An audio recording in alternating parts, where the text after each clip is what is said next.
मुंबई को हमेशा से एक सेफ शहर माना गया है, खासकर महिलाओं के लिए।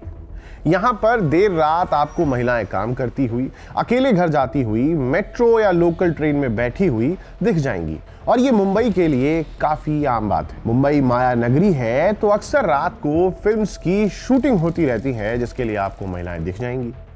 रात को जर्नलिस्ट अपनी मिडनाइट स्टोरी कवर करते हुए दिख जाएंगी। साथ ही रात को 2 बजे भी अपने ऑफिस का काम खत्म करके या कॉल सेंटर से घर जाती हुई सड़क पर लड़कियों का दिखना काफी आम है।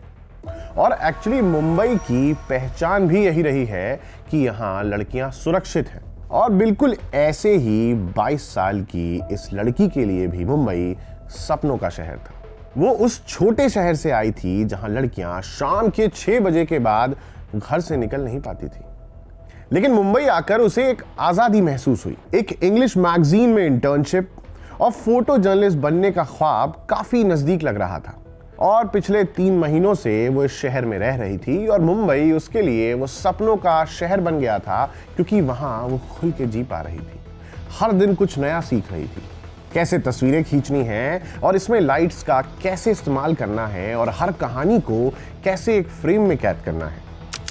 लेकिन इसी लड़की के साथ मुंबई की शक्ति मिल्स में कुछ ऐसा हो जाता है जिसे ये देश कभी नहीं भूल पाएगा। आखिर क्या हुआ था 22 अगस्त 2013 की उस शाम को, जिसके बारे में सुनकर आज भी रूह कांप जाती है। क्राइम सीन के इस एपिसोड में आज इसी बारे में हम बात करेंगे। नमस्कार, मेरा नाम है अंकित और आप देख रहे हैं जिस्ट।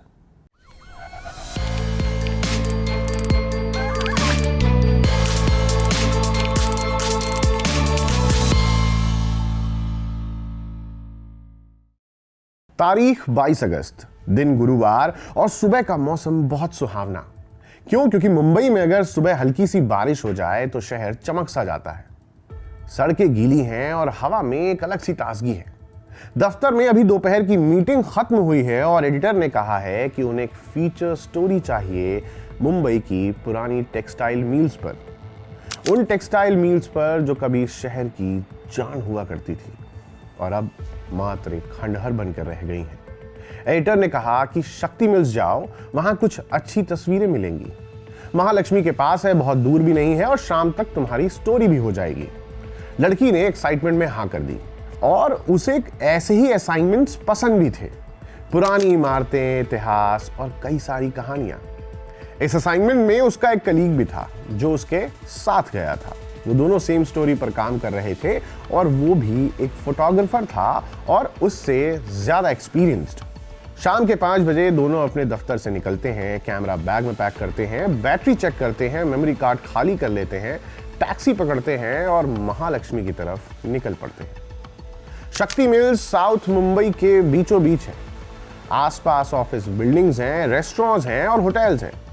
लेकिन मिल का परिसर एक अलग दुनिया है, जैसे शहर के बीच एक कोई वीरान टापू हो। कभी यहाँ हजारों करघे चला करते थे, मजदूरों की आवाजें गूंजा करती थी, धागों की खटपट होती थी और 1960 और 70 के दशक में मुंबई की टेक्सटाइल इंडस्ट्री पूरे देश में मशहूर थी और शक्ति मिल्स उसी दौर की एक बहुत बड़ी और जानी मानी मिल थी।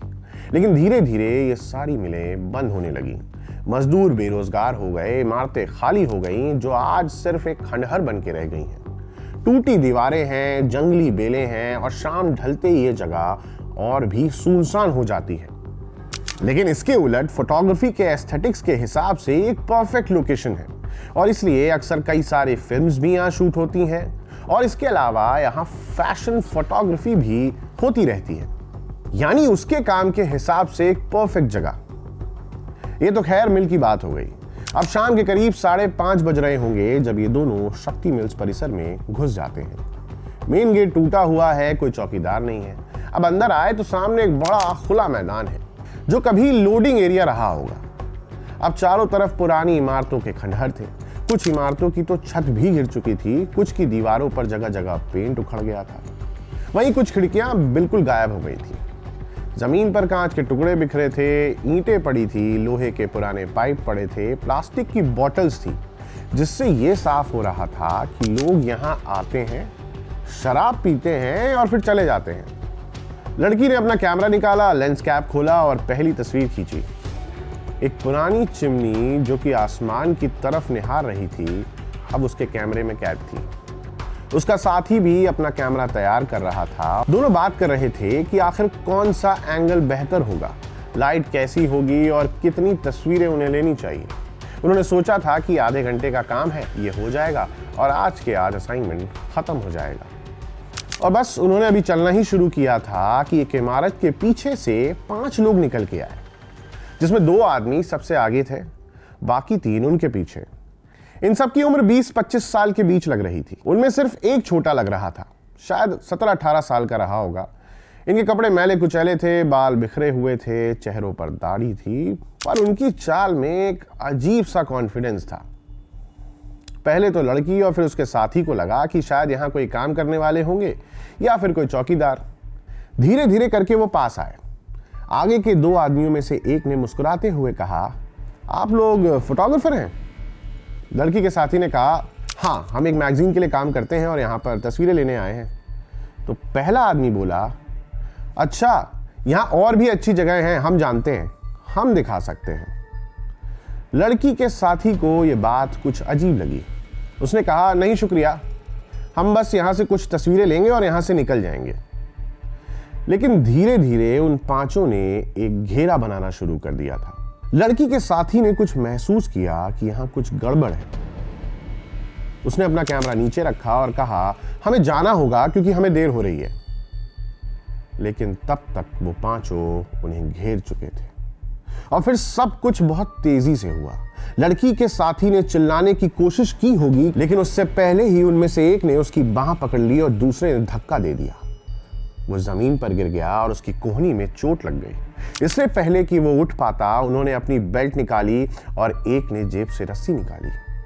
वो उसके हाथ पैर बांधने लगे। वो लाख विरोध कर रहा था, लात मार रहा था, लेकिन वो 5 लोग थे और वो 5 के 5 उस पर भारी थे। दूसरी तरफ लड़की चिल्लाई, ये क्या कर रहे हो? छोड़ो उसे, हम पुलिस को बुलाएंगे।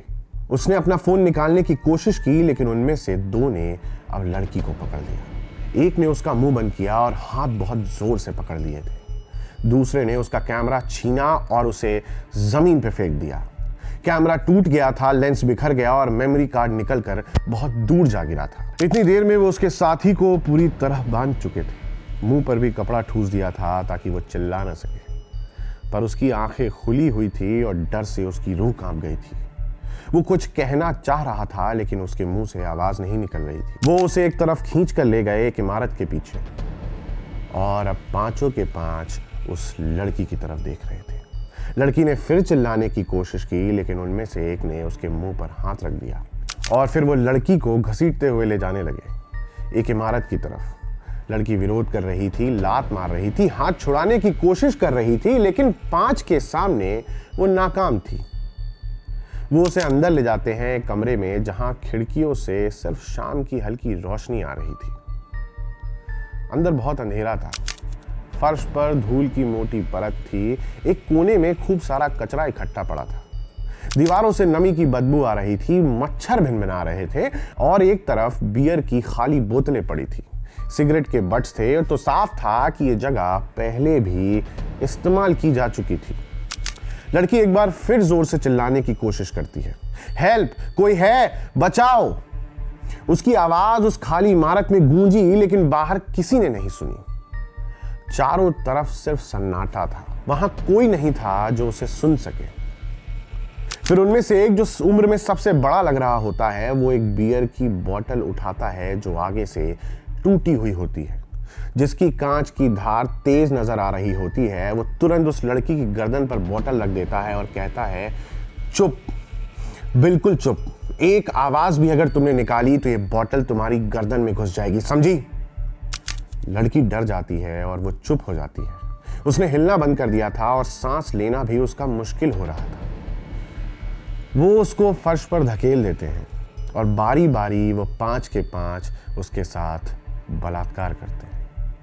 लड़की रोती रही, गड़गड़ाती रही, प्लीज मुझे छोड़ दो, मेरे साथ ऐसा मत करो, लेकिन उनमें से कोई नहीं रुका। बियर की वो बोतल हमेशा उसके पास थी, कभी गर्दन पर तो कभी उसके चेहरे पर। वो एक चेतावनी की तरह बॉटल उसके सामने थी और दो आदमी आपस में एक बात कर रहे थे, एक दूसरे का नाम ले रहे थे और बुला रहे थे, रुपेश जल्दी कर, साजिद अब तेरी बारी है।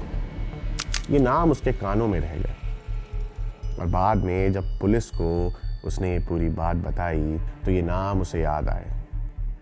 आखिर कितनी देर ये सब चला वो बाद में बता नहीं पाई, शायद 20 मिनट, 30 मिनट या उससे ज़्यादा, पर उसके लिए ये घंटों जैसे थे।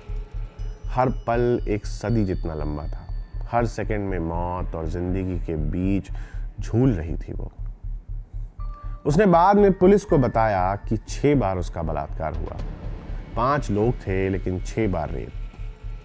उनमें से एक जो बाकियों से बड़ा लग रहा था, जिसे दूसरे अंसारी बुला रहे थे, उसने पहले अपना मोबाइल निकाला और फिर उसकी तस्वीरें क्लिक कर ली।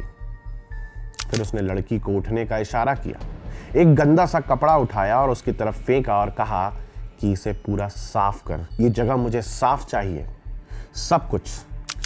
उसकी आंख से आंसू बह रहे थे और उसने उस जगह को साफ करना शुरू किया। अंसारी ने लड़की को क्लिक की हुई फोटोज दिखाते हुए कहा कि अगर तुम पुलिस के पास गई और तुमने ये बताया तो ये सारी की सारी फोटोज सोशल मीडिया पर होगी, इसे हम फेसबुक पर डाल देंगे, व्हाट्सएप पर भेजेंगे और ये सबको नजर आएगी।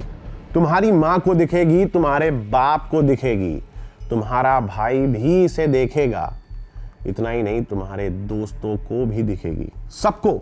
फिर क्या होगा सोचो, समाज में क्या इज्जत रहेगी तुम्हारी, कोई तुमसे शादी नहीं करेगा, समझी? लड़की ने सिर हिलाया और ये बोला, हाँ मैं समझ गई। शाम के करीब 7 बज रहे होंगे और बाहर अंधेरा होने लगा था। वे पांचों लड़की को खींचकर बाहर लाए और उसके साथी को भी वहां से उठाया, जो अभी भी बंधा हुआ था। उसकी आंखों में आंसू थे, वो सब देख चुका था लेकिन कुछ कर नहीं पाया।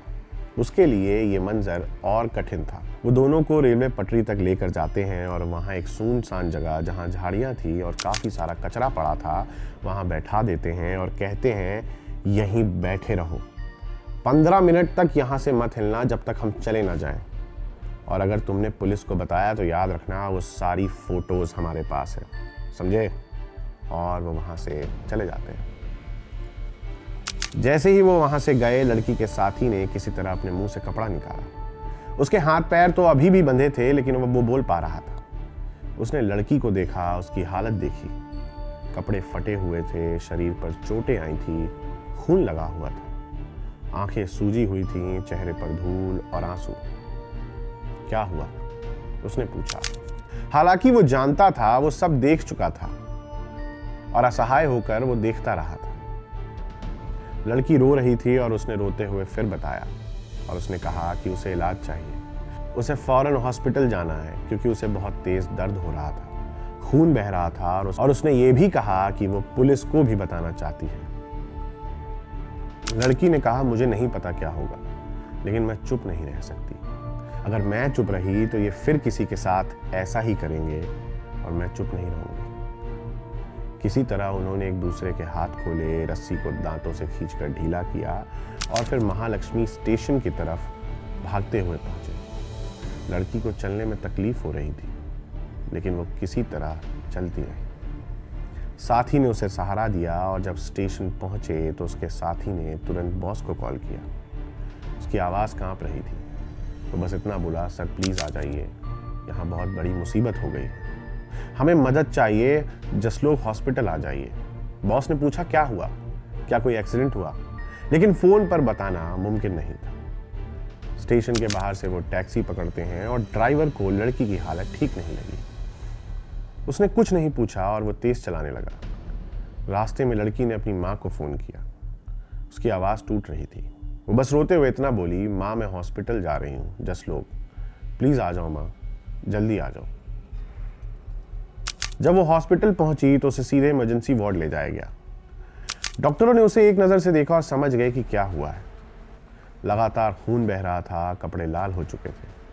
तुरंत व्हील चेयर मंगाई जाती है और नर्स उसे उठाकर एक प्राइवेट रूम में ले जाती हैं। डॉक्टर्स ने उसका इलाज करना शुरू किया। पहले घावों की सफाई की, दर्द की दवाएं दी और कई सारे टेस्ट किए। माँ वहाँ पहुँची तो बेटी को इस हालत में देखकर वो रो पड़ी। बॉस भी वहां आ गए थे और पूरी स्थिति को समझ गए थे। फिर पुलिस आती है और शुरुआती बयान लेती है। फॉरेंसिक टीम को बुलाया जाता है और सबूत इकट्ठे किए जाते हैं। 26 अगस्त को 4 दिन बाद जब वो थोड़ा ठीक होती है और बोलने की हालत में आती है, वो पुलिस को पूरा डिटेल स्टेटमेंट देती है। हर चीज़, हर डिटेल, कैसे घेरा, कैसे बांधा, कैसे धमकाया और कैसे फोटोज खींची। उसने बताया कि 2 आदमियों को उसने एक दूसरे का नाम बुलाते हुए सुना था, रुपेश और साजिद। और यही वो इन्फॉर्मेशन थी जो आगे जाकर बहुत काम की साबित हुई। 27 अगस्त की रात उसे हॉस्पिटल से छुट्टी मिल जाती है, लेकिन उससे पहले उसने अस्पताल के बिस्तर से ही मीडिया से बात करने का फैसला किया। पत्रकार आए थे और उसने कहा कि मैं नहीं चाहती कि इस शहर और इस देश में कोई भी औरत ऐसी तकलीफ से गुजरे। इन अपराधियों को कड़ी से कड़ी सजा मिलनी चाहिए।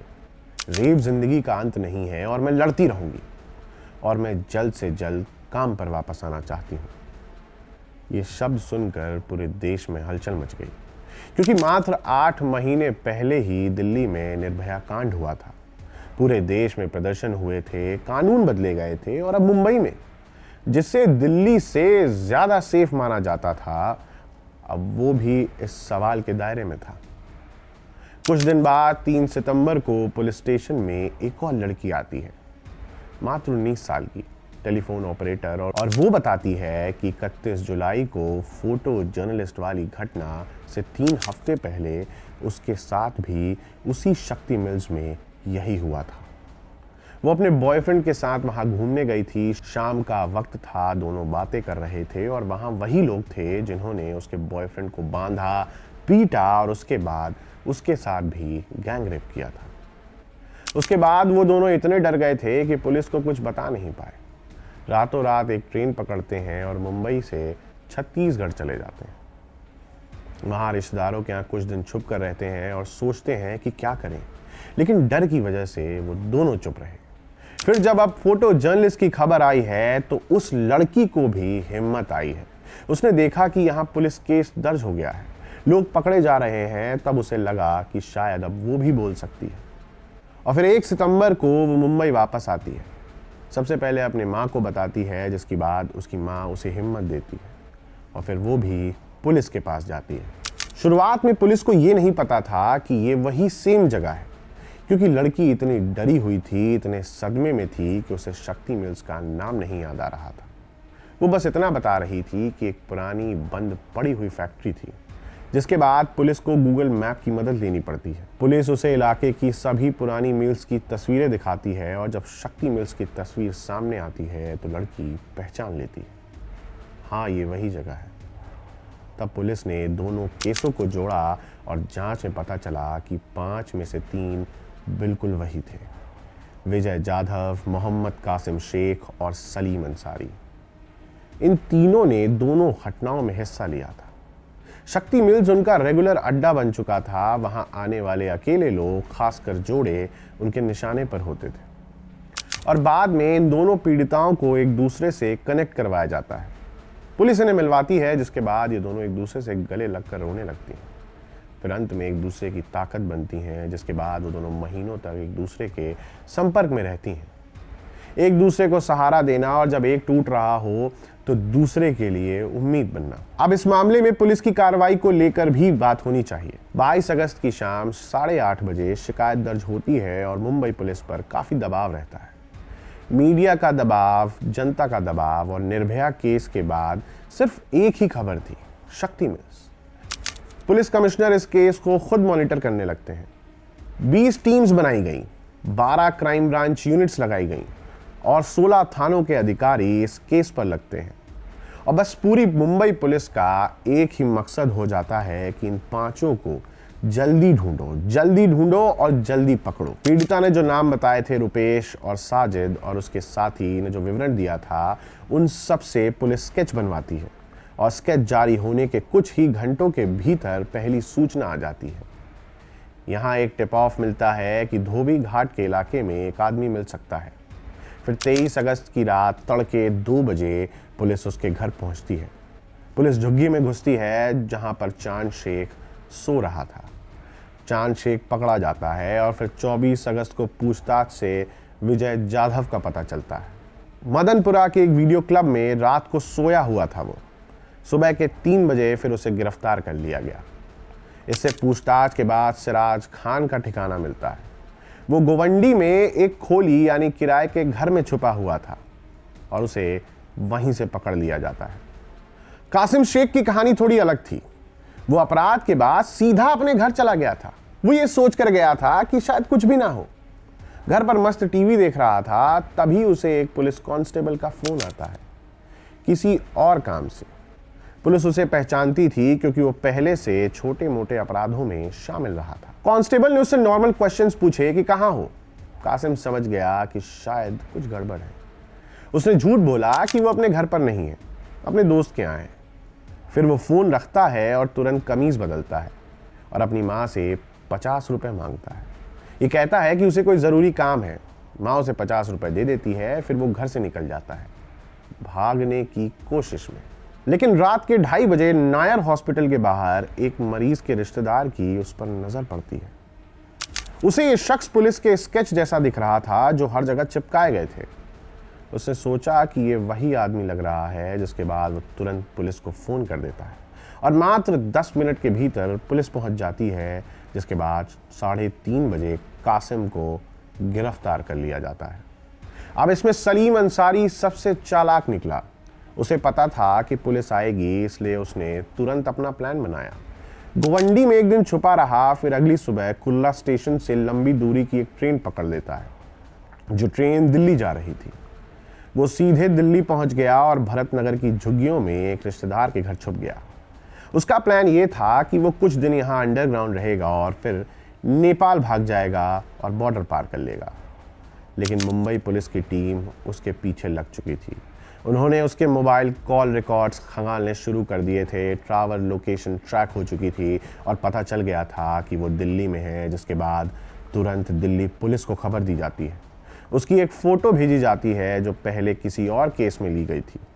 उसका एग्जैक्ट एड्रेस बताया जाता है। फिर 25 अगस्त सुबह 11 बजे दिल्ली हरियाणा बॉर्डर के पास अंसारी बाहर टहलने निकलता है कि तभी दिल्ली पुलिस की 4 लोगों की टीम उसे घेर लेती है और अगले ही सेकंड उसे भी दबोच लिया जाता है। एक अधिकारी ने बाद में बताया कि उसे ज़रा भी अंदाज़ा नहीं था कि उसे कोई ढूंढ रहा है। वो बिल्कुल रिलैक्स था, सोच रहा था कि अब तो बच चुका है। और शिकायत दर्ज होने के 65 घंटों के भीतर सभी 5 आरोपी पकड़े जा चुके थे। ये मुंबई पुलिस के लिए एक रिकॉर्ड था। 19 सितंबर को चार्जशीट दाखिल हुई।